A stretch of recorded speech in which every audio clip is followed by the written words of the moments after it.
All right, we got Fred VanVleet at number 10. And it's because Fred is one of the hardest working players in the NBA, just from the eye test alone. So I had to put him on the list, and granted, I'm like breaking my own rule because he's missed 19 games. Usually I shame guys for getting hurt. I say, hey, it's your fault. You should be stronger. You shouldn't be so weak that you have to miss 19 games. But I have to give it to Fred. So minutes per game, granted, this isn't total minutes, but 35.1, that's 24th in the league. Not bad. Distance covered, 24th in the league. 2.58 miles. These are all on NBA.com. You can look up how fast the guy goes during a game. You can look up how many miles he runs. You can look at the total miles, how many miles he's ran this entire season. It's all on NBA.com. You don't have to pay like cleaning the glass or pay StatMuse. StatMuse is always trying to get your money, man. Just show me. I looked up total minutes for players, and they showed me 25 results, top 25, and then they wanted me to pay. I was like, this is on NBA.com.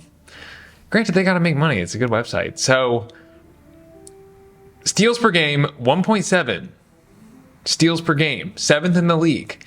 The thing is, though, there are a lot of players that are at 1.7. So, it's not that crazy. And then, touches per game, 22nd in the league. I include touches as working hard. Usually, there was one year when I did this and I did it as hustle stats, like all hustle stats. That's all I cared about. But then I think you got to factor in how much they run and how much they touch the ball, and then for how long they touch the ball as well. Because Fred, time with the ball, 5.9 minutes a game. Think about that. You think 5.9 minutes a game, that's not very much, but that's like literally how long he's either dribbling or holding the ball. According to what I've researched online, the NBA has a glossary to show you what all the stats mean, but it's not great. So from what I've gathered, time with the ball, I think it's like time of possession, he's at 5.9 minutes a game, which is pretty good. And I thought for a moment, I thought the Rockets were bad without Fred, because Fred missed a bunch of time. He's back now, but he did miss a lot of time. And now that he's back, I thought they were tearing it up. And I was actually wrong about that. Because one thing you can look up on StatMuse is what a team's record is. Sometimes it works when you Google it. Sometimes it doesn't work when you Googled it. Okay? Because I Googled it and I was like, what is the Rockets record without Fred VanVleet? It popped right up. It's 10-9. That's the thing. I apologize for the noise. There's someone playing saxophone outside. Someone's being arrested. Someone's being chased by a chopper. It's afternoon in downtown LA on a Saturday. So that's where I live. What else I have on Fred? So turns out Fred is not like the focal point of that team when I thought he was. But that doesn't mean he doesn't work hard. So we got Fred at number 10. Also, defensive win shares. I can talk about that a little bit. Do you guys like defensive win shares? I looked at the calculation, and one flaw I see in it, it's obviously like defensive rating, which has a lot to do with how good your team is at defense. But the other thing is, it goes by point differential as well, like how much your team wins by, which can be heavily skewed by a blowout game. If there's a lot of garbage time in a game, that's going to contort the score in a weird way. But when it comes to defensive win shares, if you believe in that stat, I don't even really know what it means, because it's this weird decimal. And it says how many wins a player is like responsible for. Does that mean that Fred is responsible for 0.14 win? I don't know. But it's the 8th most. So don't even look at the number, just look at where it ranks amongst all the other players in the league. Pretty much everyone that leads the league in defensive win shares is a member of the Oklahoma City Thunder. So take that for what it's worth. But I put Fred at number 10. And also, it's funny, when I look at feedback on these videos, I always think when people disagree with me, I assume they're yelling. I assume they're furious and they're typing angrily, which is probably not the case. So if you're gonna leave a comment, like leave a level of frustration with the, you know what I mean? From a scale of 1 to 10. If it like doesn't matter, if you're like, dude, it's just, this is my thought. I don't know. I'm not necessarily upset by anything you say. Put a 1. If it's a 10, if you're just like, dude, I really don't think you know basketball and I hate you, put 10. So next is Cason Wallace. Again, lower on the list. He's missed 9 games, which isn't as many. But what I really had to give it up for him for is the loose balls recovered per game. I think that was it. No, it wasn't. It's total deflections.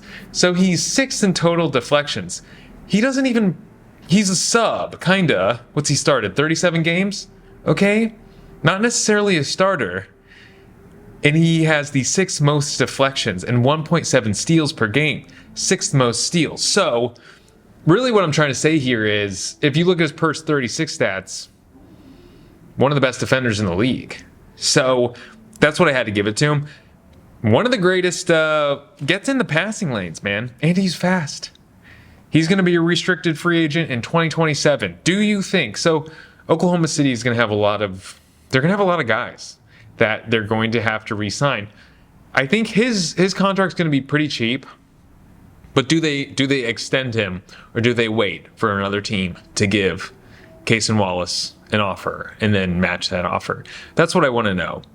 I think he's one of their guys they're just going to keep around, and they plan to have be the future of their team. Because here's the other thing. You can also, Oklahoma City has a lot of draft picks. They can trade him.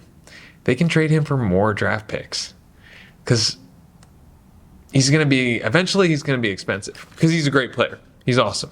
Excellent defender. Again, he's on a really great defensive team. So another thing you have to consider is, when there's not as much accountability, if he goes to a different team, is he as good at defense? Something to think about. I think that's all I got. So, again, another guy really all over the hustle stats, okay? But he's missed 17 games. It's just too many. I have to punish him. I gotta slap his ass a bit, man. I have to. Look at his crazy. He has an insane field goal percentage. Never shoots a 3. That's how you have a really great field goal percentage. But 7.725, that has to be the best field goal percentage in the league. Again, we're talking about hustling. So 2.5 blocks per game. I care about blocks. Steals and blocks, I sort of put in the hustle category, because I put contested shots in the hustle category. So if you get a block, does that count as a contested shot? I actually don't know the answer to that. But either way, my theory is, if I'm going to count deflections, I should count steals, because a steal is just a successful deflection. So, and a block is a successful contested shot. So I put him in here. So he's 2nd in blocks. Total blocks, he's 2nd in total blocks. Obviously, Victor Wembanyama, number 1.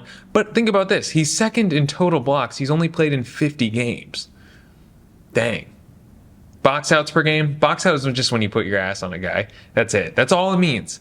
It just means you put your ass on a guy, someone shot, and you put your ass on the guy. That's what it means, and it doesn't mean you got the rebound. It just means you did it. Somebody's watching. Somebody's tallying that. He's the 8th most per game in the league. This was one thing I thought was really interesting. Look it up. It's weird. Contested threes per game. 3.9. He contests the most three-pointers. It doesn't seem right. So I went and I was watching some defensive highlights of Walker Kessler, and sure enough, he gets caught out there in the perimeter quite a bit and tries to block threes. He gets beat often, too. But he's also one of those guys where he's so big, he does chase the guy. A lot of centers don't. I'll get to a center that doesn't later, but he does chase them down and occasionally get the block. But that's weird, right? First most contested threes, Walker Kessler. You know, I'm pretty sure I didn't put in Kessler Edwards, because sometimes I mix those two up. But I think it's Walker Kessler. I'm positive it is. And screen assists, too. Screen assists. Now is a good time to talk about screen assists. So what a screen assist is when you set a screen and then someone scores off you setting that screen. Screen assist. That's what that means. So it's not an assist. It's just like, hey, you helped out. You helped out. You got us a basket. Some might say you're as important as the guy that got the assist. Screen assist. Jalen Williams, here's the thing. Part of me thinks Shea should be, because Shea has some stats similar to Jalen Williams, and he has more he has more loose balls recovered. Shea actually has more loose ball. He's doing more dirty work than Jalen Williams. That's not to say that Jalen Williams isn't doing a lot of dirty work, but Shea actually has recovered more loose balls. Shea has actually covered more ground. He's played more minutes. So what's my case for Jalen Williams? Well, I'll tell you, because I had to come up with it. Because I really had no case. I was like, dang, Shea's just better than Jalen Williams, and he hustles harder. So, because even defensive win shares, he's third highest. You know who's first? Pretty sure it's Shea. Shea's above him. So, charges drawn. Yeah. 47th. Shea has only drawn 1 charge, while Jalen Williams has drawn 4. And then, of course, deflections. Shea was not top 10 in deflections. Jalen Williams was 4th. So I think I originally put him on the list because he actually showed up in the hustle stats, while Shea didn't really show up in the hustle stats this year. It doesn't mean he wasn't hustling. What it really means is he just wasn't top 10 in any category but loose balls recovered. Can you hear the saxophone? He stopped. She stopped. Lisa Simpson is my neighbor. Can you hear it? So I think we can move on. Did I have anything else on him? Yeah. Evan Mobley just generally played in a lot of games. 59. He's only missed 7 games. Not too bad. Screen assists. Obviously going to set a lot of screens. The guys that are getting screen assists are your pick and roll guys. Again, Evan Mobley isn't exactly involved in the pick and roll for Cleveland as much, just because Jarrett Allen is bigger and rolls to the basket better generally, but still 24th. Defensive win shares 9th, not bad. I think he has the highest defensive win shares. It's weird that I sort of shit on that stat and now I'm using it in all my examples, but from what I gather, I really do think it matters. The 9th most in total blocks this year. Total contested shots, 182. Again, I'm not super crazy about or contested threes, so Evan Mobley's getting out in the perimeter as well. Not as much as Walker Kessler. Actually, they probably have the same amount of contested threes, but Walker Kessler has played less. So, something to consider. I'm not going to punish Evan Mobley for playing more. Distance covered 60th, so he's not really running around the court that much, so I got to ding. I got to ding him for that. Bigs just don't move that much. So, 7th in contested shots. Anything else on? No, I don't even have any notes on Evan Mobley. Jalen Brunson, again, I had someone else on this list that I wanted to put in here, and then I ended up moving. Amen Thompson. I had him on here, and it was just sort of it was an eye test thing where I made the list and I threw him on here because he was on a different list I was going to make, and I left him on here because I was like, surely I'm going to have a reason to put Amen Thompson on this list. And based on what I'm doing, dude, he didn't show up anywhere. And he's injured. He's actually missed a bit of time now, and I couldn't make a slide. I couldn't put together a slide for him. So I just didn't. And when I was looking at all the stats, I was like, Jalen Brunson is the 5th hardest working player in the NBA. And he makes way more sense than Amen Thompson. Let's just look at his usage rating. Again, lower usage rating than Cat, but 12th highest in the league. He's only missed 4 games. He's taken 19 charges. That's the 2nd most in the league. Dude. And he plays for Tibbs. So how many minutes is he playing? He has the 22nd most minutes in the league. Not as much as you might think, but total miles covered, 12th most in the league. Touches per game, the 12th most. I thought it would be higher. The guy with the most touches. Granted, touches, that's working hard. If you get the ball, that's calories, man. That's energy. People are coming after you with that ball. He does have the most time with the ball in the league. 8.7 minutes. He's got the ball in his hands in a 48-minute game. That's right, isn't it? I'm not going crazy. 48 minutes in a basketball game in the NBA. Not in the EuroLeague. Don't shorten the games. Don't shorten the games. Don't shorten the season. I'm not going to go on that tirade, but Tyrant, Diatribe. Is there any more on him? We can move on. Toumani Camara. This was one guy like Amen Thompson where I just thought, I'm going to add him. I'm just going to throw him on here. I'm going to make the case for him. How often do you hear people talk about Toumani Camara? I hear about people talk about Toumani Camara all the time. Nobody will shut up. Everyone's like, yeah, Shaedon Sharpe's out. He's no good. Shaedon Sharpe, right? I'm forgetting his name. Shaedon Sharpe plays a lot, but Toumani Camara is in the starting lineup. He's only missed 2 games this year. He is leading the league in charges drawn with 26. Hey, that's hustle. It's also hustle. It's hustle, but it's funny to say someone's hustling when the actual act that I'm talking about is literally standing completely still. I'm going to include in hustling because you got to get to the spot and then you got to take one on the ass. So, distance covered, the 12th most in the league per game. 32 minutes a game. He's out there. Also, average defensive speed. There are some weird stats on NBA.com. The 9th highest defensive. I also did some filtering. I made sure that you've played over 45 games and you play over 15 minutes a game for a stat like that. Because I don't want guys sneaking in that played 10 minutes and then just hauled ass for 10 minutes on defense. I respect it, but you're not going to know who the guys' names are. So the 9th fastest player on defense. I should have something about him. Oh, he was the last month. He was the defensive player of the month. The Kia defensive player of the month. He's a Kia boy.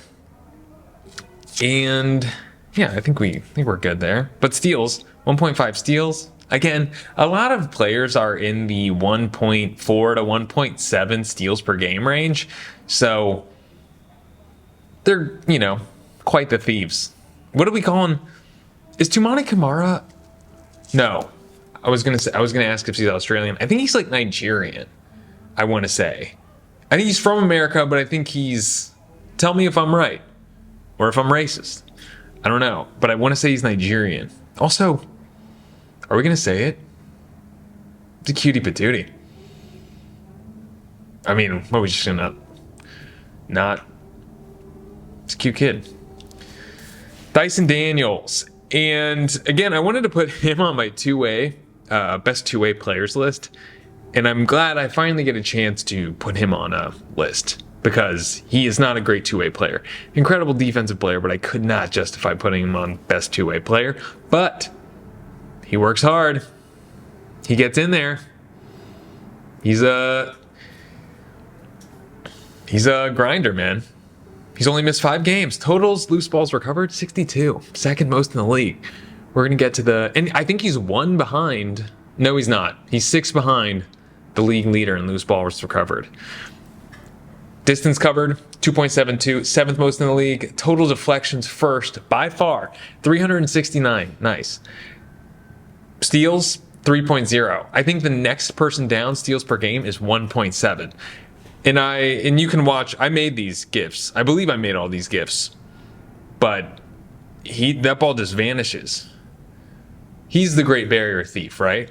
I think he's Australian, but I don't think he has an Australian accent. I think he has some connection to Australia. I don't think he was born there. It's one of those incomplete records in my head. Because I want to say he's like low-key Australian. Anyway, 27th most minutes played. There's something more I had to say about him. He's he's a G League Ignite guy, wasn't he? I think. But this is one of the most potentially great players in the league because he's such an exceptional defender. I'm thinking he has to be first team all defense because he's one of the best. He's really proven himself as a great defender. What am I going to cry? Am I going to cry like a woman?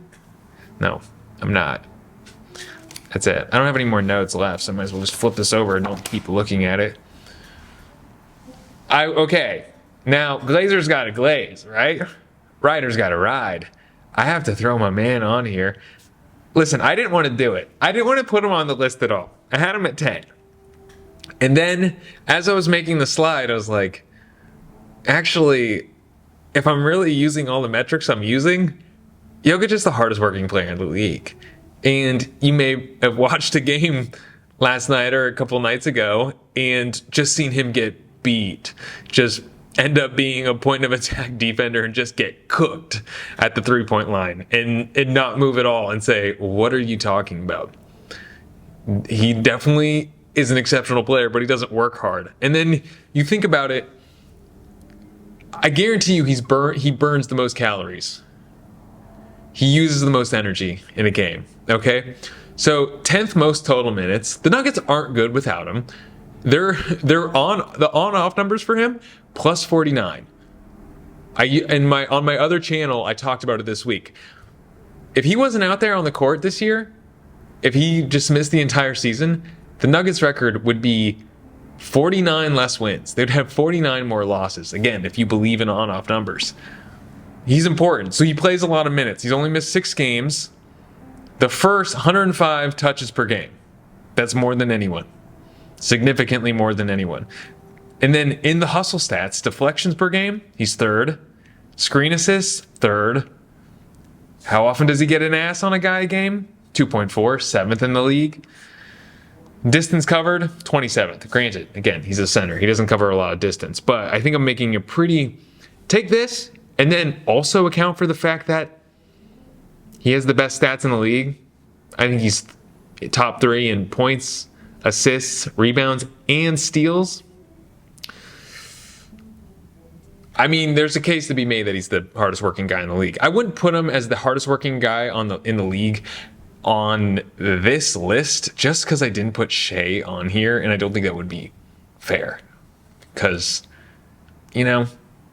I would have to make a better list. I would have to have Shea on here because I think there's a case to be made. So I can't have him number 1. And I don't have to have him number 1 because number 1 is Josh Hart. So, and it's not Mikal Bridges. Listen, the only guys that have played more minutes than Josh Hart are Mikal Bridges, but when it comes to the other stats, it's not there. Also, Mikal Bridges is complaining about how much he's playing. Isn't that kind of funny that Mikal Bridges is complaining about how many minutes he's playing? I don't even know if he's necessarily complaining. His quote was probably taken out of context, him criticizing. I don't even know if he was really criticizing. Basically saying, hey, starters are playing a lot of minutes, and we're tired. I don't even know if that's really being critical. But it is kind of funny. Don't you want to say to Mikal, maybe take a night off? Like, Josh Hart's taken 5 games off. Like, he wants his streak going. So there's part of me that's like, dude, give up the streak. The streak has become too powerful. Take a night off, and then maybe you can play the minutes Tibbs wants you to play. Just a thought, just a consideration. You don't have to do it, but it's something to think about, right? Like AC Green was he had the same thing, and I think they wheelchaired him out on the court just so he didn't break his streak. I'm not even sure what his streak was, but I do know he was subbed into a game just to keep some sort of streak going, and it was lame. No pun intended with the wheelchair thing. So, loose balls recovered, 68. So he's all over the hustle stats. 17th in steals, 6th in deflections, total deflections. And if you just watch, just the eye test, if you watch Knicks games, he's everywhere. He's awesome. Not a particularly great shooter, but what are you going to do? What are you going to do about it? Again, his field goal percentage isn't bad. You ever have those guys where when you watch them, okay, all right, video's over if you're done, but I want to talk about Austin Reeves for a second. I think Austin Reeves is the guy where his stats look good at the end of the night, but he has to be one of the guys that falls down the most. I think Austin Reeves was probably the guy that could benefit most from leg lifts. Because when he's out there, it feels like there's a lot of shots where he's being knocked down and he's making a lot of circus shots. I'm not trying to be critical of this guy, but when I watch him play, there's a confidence of having the ball, but then it feels like he gets pushed around, is what I'm saying. And when I watch him play, I'm never impressed by him. This sounds like I'm just really being mean, but it's when you look at he's one of those guys from the eye test for me, does not look good. But when you look at his numbers, he looks really good. So he is good. And I'm not trying to be mean, but I'm just asking you, what guys do you watch play? And you're either like, this guy is amazing. I remember Thomas Bryant. I would watch Thomas Bryant play when he was at the Wizards. And I'd say, this guy, we got to trade for this guy. He's so good. Whenever I would watch that man play, I'm like, this is the most dominant big man in the league. And then I talked to someone else who was a Wizards fan, and they say, no, he's not. No, he ain't. And then he came to the Lakers, and he was trash. But what's the player for you that when you watch them, they're either really good and their reputation is being bad, or what player do you see and you say, dang, they're really bad, but they have a reputation of being really good because their stats are really good? Who? Okay, awesome. Well, I hope you enjoyed the saxophone music. Thanks for being here. Eat a corn dog.